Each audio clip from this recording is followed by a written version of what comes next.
Hello நேயர்களே, எல்லாருக்கும் வணக்கம். எல்லோரும் எப்படி இருக்கீங்கோ? இன்றைக்கி வீடியோவில் நான் ஓட்ஸ் தோசை எப்படி பண்ணுறதுன்ட்டு காட்டி கொடுக்குறேன்.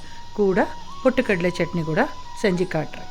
அதுக்கு முதல்ல ஒரு சூடான ஃப்ரெஷ்ஷாக ஃபில்டர் காஃபி சாப்பிட்டுட்டு அப்புறம் ஓட்ஸ் தோசை எப்படி பண்ணுறதுன்ட்டு பார்க்க. சுட சுட பால், ஃப்ரெஷ் டிகாக்ஷனு, ஆஹா கலந்து சாப்பிட்டாக்கா சூடாக ஃபில்டர் காஃபி சாப்பிட்டீங்கன்னு வச்சுக்கோங்க. காலையில் மைண்டு என்ன ஆக்டிவாக இருது, சூப்பராக இருக்கும் அன்றைய நாளெல்லாம்.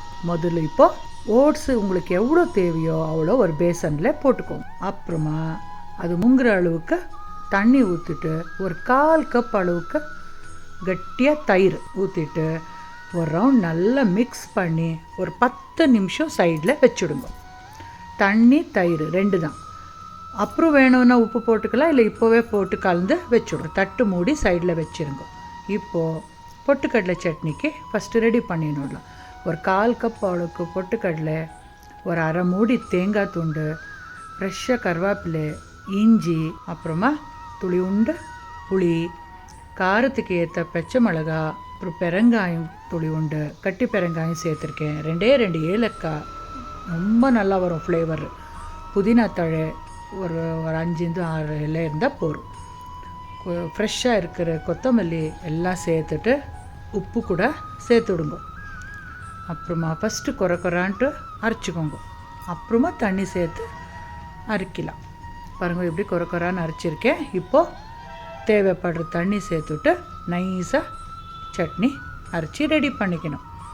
ஓட்ஸு தோசைக்கு இந்த பொட்டுக்கடலை சட்னி ரொம்ப பெஸ்ட்டு காம்பினேஷன், ரொம்ப நல்லாயிருக்கும். இப்போ பாருங்க, ஓட்ஸு தண்ணி போட்டு ஊற வச்சிருந்தோம் இல்லையா, நல்லா ஊறி இருக்குது. இப்போ மிக்ஸி ஜாரில் போட்டுட்டு அரைக்க வேண்டியது தான். அது கொஞ்சம் ஸ்டிக்கி கன்சிஸ்டன்சி இருக்கும். ஓட்ஸ்னாலே அப்படி தான், ஃபைபர் ரொம்ப அதிகமாக இருக்கும் இல்லையா, அதனால க்ளூட்டன் ஃப்ரீ. இது பெஸ்ட்டு ஐடியல் பிரேக்ஃபாஸ்ட். இது கண்டிப்பாக செஞ்சு சாப்பிடுங்க. இது கூட டேஸ்ட் என்ஹான்ஸ் பண்ணுறதுக்கு காரத்துக்கு 2-3 பச்சை மிளகா, கொத்தமல்லி தழை துளி உண்டு, இஞ்சி, அப்புறம் ஒரே ஒரு வெங்காயத்தை நறுக்கி சேர்த்துருக்கேன். நீங்கள் சின்ன வெங்காயமானா சேர்த்துக்கலாம், இல்லை பெரிய வெங்காயத்தையும் கட் பண்ணி சேர்க்கலாம். எல்லாம் சேர்த்த பிறகு அதிகமாக தண்ணி விடாதீங்க, கொஞ்சோண்டு தண்ணி விட்டு அரைச்சிக்கோங்க. தேவைப்படுற உப்பு சேர்த்துக்கோங்க. ஒரு 1/4 டீஸ்பூனு பெருங்காயத்தூள் சேர்த்துட்டு நல்லா நைஸாக அரைச்சிட்டு எந்த பேசனில் நெஞ்சு வச்சுருந்து பாருங்கள் ஓட்ஸ், அதே பேசனுக்கே ட்ரான்ஸ்ஃபர் பண்ணிவிட்டு மிக்ஸி ஜாரில் ஒட்டின்னு இருக்கிறது கூட தண்ணி ஊற்றிட்டு இதுக்கு சேர்த்துடுங்க. மாவுக்கு பார்த்துக்கோங்க கன்சிஸ்டன்சி, தோசை வாக்குற அளவுக்கு இருக்கணும் கன்சிஸ்டன்சி. இப்போது தவா சூடான உடனே தோசை வாக்க வேண்டியது தான். சூப்பராக வரும். எவ்வளோ மெலிசாக வேணும்னாலும் வரும், மொரமொரான்னு வரும். இன்னும் உங்களுக்கு மசாலா தோசை மாதிரி கிறிஸ்பாக வேணும்னா 1 டீஸ்பூனு சிரோட்டி ரவை சேர்த்துட்டு ஓட்ஸ் தோசையை வாத்துக்கோங்க. சூப்பராக வரும்.